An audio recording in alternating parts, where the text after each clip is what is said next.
पिछले पार्ट में हमने देखा था कि ज़ाओ फेंग लू से बचकर भाग रहा था, लेकिन लू भी उस पर हमला कर उसे रोक लेती है। वो दोनों अभी आमने सामने थे। लू ज़ाओ फेंग से कह रही थी कि वो फिर से क्विंग यू सेक को ज्वाइन कर ले, लेकिन ज़ाओ फेंग इस पर कोई जवाब नहीं देता, जिससे लू को उसका जवाब मिल चुका था। वो वहाँ से जाने लगती है, लेकिन वो कहते हुए जाती है कि अगली बार जब हम मिलेंगे तब हमें याद नहीं रखना है कि हम एक दूसरे को जानते हैं। इसके बाद लू वहाँ से चली जाती है। कुछ ही देर बाद वहाँ एक एनर्जी रिलीज होती है जो उसी ट्रेजर के अंदर से रिलीज हो रही थी। हम देखते हैं कि ये ट्रेजर असल में बादलों के ऊपर है। एक पेड़ है जो कि वहाँ बादलों के ऊपर तक जाता है। अभी ज़ाओ फेंग उस एनर्जी का पीछा करते हुए सबसे पहले वहाँ पर पहुँच चुका था और आगे बढ़ रहा था। तो अब इस पार्ट की शुरुआत में हम सबसे पहले लू को देखते हैं, जो कि अभी उसी एनर्जी का पीछा करते हुए उस पेड़ के ऊपर आ चुकी थी। वो भी अभी उस जगह को ढूंढ रही है जहाँ से उसे वो एनर्जी महसूस हो रही है। इसके बाद हमें ज़ाओ फेंग को दिखाया जाता है। वो भी सेम उसी एनर्जी का पीछा कर रहा था।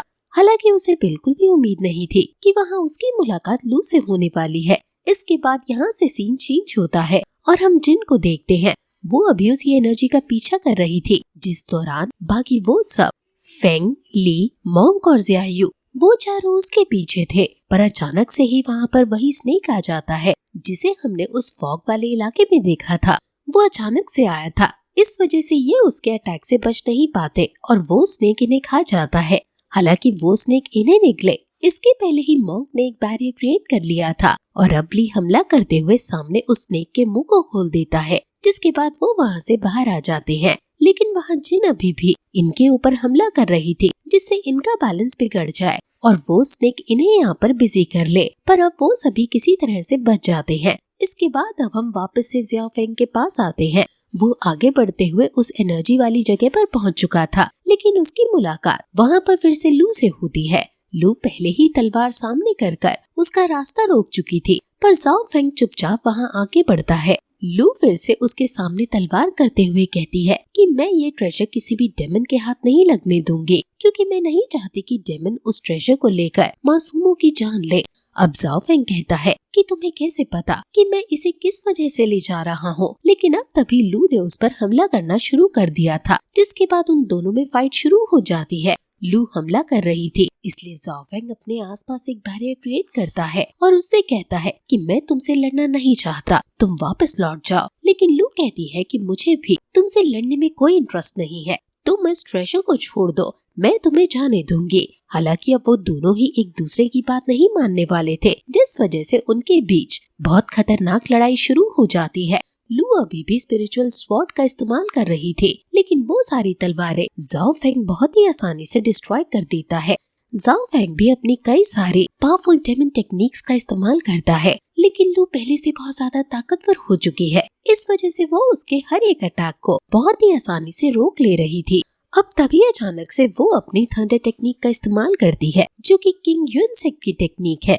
ज़ाओ फेंग उस टेक्निक से बच जाता है, लेकिन अब वो भी उसी सेम टेक्निक का इस्तेमाल करता है, जिससे लू थोड़ी मुश्किल से बची थी। वो कहती है कि अब तुम डेमन बन चुके हो, फिर आखिर तुम किंग युन सेक की टेक्निक का इस्तेमाल क्यों कर रहे हो। जिस पर ज़ाओ फेंग कहता है उसे जब जैसा ओपोनेंट मिलता है वो उसके हिसाब से टेक्निक बदलता है। लेकिन इस चीज पर लू कहती है कि ठीक है, अब मैं पहले की तरह कमजोर नहीं रही, इसलिए मैं चाहती हूँ कि तुम्हें जितनी भी टेक्निक्स आती हैं तुम उन सभी का यूज करो, मैं उस हर एक टेक्निक को रोकूंगी। इसके बाद ज़ाओ फेंग ने भी अपनी पूरी पावर यूज करना शुरू कर दिया था और लू भी अपनी पूरी पावर का इस्तेमाल कर रही थी। वो कई तरह की फॉर्मेशन क्रिएट करती है, जैसे कि 10,000 स्वॉर्ड क्लोन टेक्निक। ये बहुत पावरफुल थी, लेकिन ज़ाओ फेंग ने किसी तरह से एक फॉर्मेशन क्रिएट करके उन सभी स्पिरिचुअल स्वॉर्ड्स को रोक लिया था। अभी फिर से उनकी तलवारें टकराती है, जिसके बाद ज़ाओ फेंग थोड़ा सा दूर आता है और फिर एक खास फॉर्मेशन क्रिएट करता है। लेकिन उसी दौरान यहाँ पर लू ने भी एक फॉर्मेशन क्रिएट कर लिया था, जो कि फ्रीजिंग फॉर्मेशन था। वो इस फ्रीजिंग फॉर्मेशन की मदद से ज़ाओ फेंग के बनाए हुए इस फॉर्मेशन को जमा देता है, लेकिन ज़ाओ फेंग हारा नहीं था। ज़ाओ फेंग पीछे हटता है और बहुत ही पावरफुल डेमन टेक्निक का इस्तेमाल करता है। उसने अपना स्पिरिचुअल पाम क्रिएट किया था। उसे रोकने के लिए लू ने अपने सामने एक बड़ा सा फॉर्मेशन क्रिएट कर लिया था, लेकिन ज़ाओ फेंग का वो पाम अटैक स्पिरिचुअल एनर्जी के साथ कनेक्ट होने की वजह से अपने पोजीशन को चेंज कर पा रहा था। लू बड़ी मुश्किल से उससे बचती है। तभी जाओ फेंग वैसे ही कई सारे पाम क्रिएट करता है जो कि एक साथ लू की तरफ बढ़ रहे थे। पर अब तभी लू एक बहुत ही ज्यादा पावरफुल फ्रीजिंग फॉर्मेशन क्रिएट करती है, जिसकी वजह से उसने एक ही साथ उन सारे पाम अटैक को फ्रीज कर दिया था। साथ ही इसके बाद वो उन्हें डिस्ट्रॉय कर देती है। अब कुछ देर के लिए उनकी फाइट रुक चुकी थी। जाओ फेंग कहता है कि मानना पड़ेगा, तुमने 10 सालों में खुद को बहुत ताकतवर बना लिया है। मुझे नहीं लगता कि अब क्विंग्यू सेक्ट में तुमसे ज्यादा ताकतवर कोई होगा। अभी लू कह तो नहीं रही थी, पर वो सोच रही थी कि अगर जाओ फेंग अभी भी क्विंग्यू सेक्ट में होता तो शायद वो उसे बीट कर सकता था, यानी कि वो उससे कल्टीवेशन के मामले में आगे निकल सकता था। अब इनके बीच फिर से फाइट शुरू होती है, पर तभी वहाँ पर मोंग फेंग और जिया यू आ जाते हैं। ली उनके साथ नहीं था, साथ ही उसे चोट लग गई थी, इस वजह से वो पीछे रुक गया। वो तीनों ही अभी यहाँ जाओ फेंग को देखकर बहुत ही ज्यादा हैरान थे। साथ ही अभी जाओ फेंग भी उन्हें देखकर बहुत ही ज्यादा हैरान था। वो वहाँ नीचे आते हैं और जिया यू जाओ फेंग का नाम लेता है। जाओ फेंग भी उसी का नाम ले रहा था और वो बोलने ही वाला था, लेकिन इसके पहले ही जिन वहाँ पर आ जाती है। वो कहती है कि अरे तुम इतनी जल्दी यहाँ पहुँच गए, क्या तुम्हें वो ट्रेजर मिल गया? जिस पर यहाँ बाकी वो तीनों अभी लू की तरफ देख रहे थे, लेकिन लू इशारे करते हुए बताती है कि जाओ फेंग को वो ट्रेजर नहीं मिला है। वैसे अब यहाँ पर जाओ फेंग जिन से पूछता है कि उसके सेक्ट में तो बहुत सारे मास्टर्स हैं, फिर आखिर उसे ही यहाँ पर क्यों भेजा? जिस पर जिन कहती है कि वो सभी है, लेकिन वो समझदार नहीं है। अगर वो सच में यहाँ पर आते तो अब तक मारे जाते। वैसे वो ये भी बताती है कि वो इन तीनों को, मतलब कि मोंग, फेंग और जिया यू को यहाँ पर ट्रैप बिछाकर लेकर आई है, जिससे कि वो लोग इन्हें हरा सके, क्योंकि वो अकेले इन तीनों को नहीं हरा सकती थी। जाओ फेंग कहता है कि ठीक है, तो कुछ टाइम के लिए हम हाथ मिला सकते हैं। जिसके बाद अचानक से जिन अपनी उस खास टेक्निक का इस्तेमाल यहाँ फेंग के ऊपर करती है। फेंग कुछ देर के लिए तो उसके कंट्रोल में भी आ गया था, पर तभी मोंग उसकी एनर्जी को डिसमिस कर देता है, जिससे फेंग वापस से कॉन्शियस हो जाता है। वैसे अभी वो मोंग जिया फेंग से कुछ कहना चाहता था, पर जब वो उसका नाम लेता है तो जाओ फेंग कहता है कि ये उसका नाम जाओ फेंग नहीं है। वो अपना रियल नेम बताता है, जो कि उसने बदल दिया है। पर तभी फेंग आगे आते हुए कहता है कि तुम हमारे लिए हमेशा जाओ फेंग रहोगे, तुम हमारे भाई हो। लेकिन इतने में ही मोंग उसे रोक देता है और कहता है कि अब इस सब का कोई फायदा नहीं, क्योंकि वो फिर से हमारे पास नहीं आ सकता। अब इसके बाद उनकी लड़ाई शुरू होने वाली थी, लेकिन इसके पहले ही अचानक से वो जगह हिलने लगती है और तभी वहाँ पर एक बड़ा सा ब्लैक स्नेक आता है, जिसे हमने भी कुछ देर पहले देखा। हमें जानने को मिलता है कि वो स्नेक असल में इस ट्रेजर का प्रोटेक्टर है और इसी वजह से वो यहाँ पर आ रहा था। वो जब यहाँ पर आ रहा था तब अचानक से उस जगह पर पॉइजन गैस भी फैलने लगी थी। साथ ही अब बादल हटते हैं और वहाँ सनलाइट आना शुरू हो जाती है। ये सनलाइट जैसे जैसे आगे बढ़कर उस सामने लगे हुए गुफा के स्टोन पर पड़ रही थी तो वो चमकने लगा था और ये स्नेक इन सभी के सामने आ गया था। अभी वो अपने मुंह से और ज्यादा पॉइजनस गैस रिलीज करता है, जिसके बाद वो सभी वहाँ सामने से हट जाते हैं। पर हम देखते हैं कि जाओ फेंग अभी भी वहाँ से नहीं हटा था। ये चीज ऊपर आने के बाद लू भी नोटिस करती है।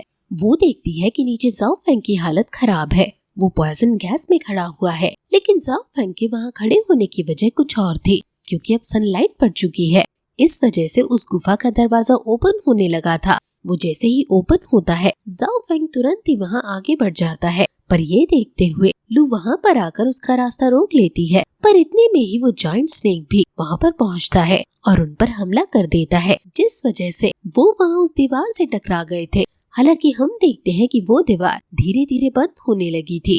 इसका मतलब इसके बाद वो अंदर नहीं जा पाएंगे। इसलिए ये देखते हुए जाओ फेंग तुरंत ही फिर से वहाँ अंदर जाने लगता है, लेकिन वो नोटिस करता है कि लू नीचे गिर रही थी। अगर वो उसे यहाँ छोड़ देगा तो वो जायंट स्नेक उसे चोट पहुँचाएगा, लेकिन वो यही कह रही थी कि तुम फिर से लौट कर आओ। इसी वजह से जाओ फेंग से रुका नहीं जाता। वो तुरंत उसका हाथ पकड़ता है और फिर सीधा उस गुफा की तरफ बढ़ जाता है। वो जैसे ही वहाँ अंदर जाते हैं वो दीवार बंद हो चुकी थी। इस वजह से वो जायंट स्नेक सीधा आकर उस दीवार से टकराता है और अब उसे गुस्सा आ गया था। इस वजह से वो बिना देखे सब पर हमला करने लगा था। बाकी लोग पहले ही इस चीज से बहुत हैरान थे, पर अब वो सीधे उस स्नेक से बचना शुरू कर देते हैं। वैसे तभी हम वहाँ उस मेल मास्टर को देखते हैं, जो कि अभी उस फीमेल मास्टर के साथ उधर ही आ रहा था। वो कह रहा था कि मुझे नहीं लगता कि हम लेट हुए हैं। वैसे इस तरफ अभी वो जायंट स्नेक यहाँ फेंग, मोंक और ज़ियायू तीनों पर हमला कर रहा था। वो तीनों इसके अटैक से बचते हैं और इसके बाद घूमते हुए उस पर हमला करना शुरू कर देते हैं। लेकिन उसे मारना इतना आसान नहीं था क्योंकि वो जायंट स्नेक बहुत बड़ा है और उसकी बॉडी बहुत हार्ड है। इस वजह से इनके अटैक उस पर काम ही नहीं कर रहे थे। ज़ियायू तो बिल्कुल सामने आकर उस पर हमला कर रहा था, लेकिन तभी वो जायंट स्नेक फिर से अपना मुंह खोलता है और उसी समय वहाँ पर फेंग आ जाता है और सामने एक फॉर्मेशन को क्रिएट करते हुए ज़ियायू को बचा लेता है। पर उस जायंट स्नेक ने उन दोनों को वहाँ से पीछे फेंक दिया था, पर मंग भी उन्हें वहाँ आकर उन्हें बचा लेता है। लेकिन तभी उसकी नजर उन दोनों मास्टर पर पड़ती है। यहाँ जिन की भी नजर उन दोनों पर पड़ गई थी, इस वजह से वो तुरंत ही वहाँ से निकल जाती है। अब वो दोनों वहाँ से यहाँ आते हैं और वो मेल मास्टर कहता है कि हमें देर नहीं करनी चाहिए और काम शुरू करना चाहिए। इतना कहते हुए वो दोनों अपनी पावर मिलाकर एक बड़ा सा फॉर्मेशन उस पूरी जगह पर क्रिएट कर लेते हैं। जैसे ही वो फॉर्मेशन क्रिएट होता है वैसे ही ये पार्ट यहीं पर खत्म हो जाता है।